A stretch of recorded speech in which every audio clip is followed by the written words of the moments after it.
في هذا اليوم আজ আমরা এমন এক ব্যক্তিকে বিদায় জানাতে সমবেত হয়েছি যিনি কেবল লিবিয়ান নন বরং গোটা আরব ও মুসলিম বিশ্বের একনিষ্ঠ একজন সন্তান। তিনি হলেন সাইফ আল ইসলাম গাদ্দাফি। দেশের মানুষের মধ্যাকার বিভেদ মুছে দিয়ে জাতীয় ঐক্য আর ভ্রাতৃত্ব গড়তেই তিনি আজীবন লড়াই করে গেছেন।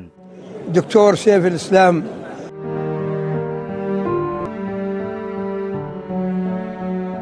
لا يمكن একজন স্বাধীন এবং আত্মমর্যাদাশীল নাগরিক কোনো হত্যাকাণ্ড, ষড়যন্ত্র বা চক্রান্তের কাছে মাথা নত করেন না। মাতৃভূমির জন্য সর্বদা যোগ্য মানুষ এবং আত্মত্যাগের প্রয়োজন হয়। নেতা মুয়াম্মার গাদ্দাফি, তার পুত্রগণ এবং সামগ্রিকভাবে লিবিয়ার জনগণ যা দিয়েছে তা মূলত জাতির জন্য এক মহান আত্মত্যাগ। الشعب الليبي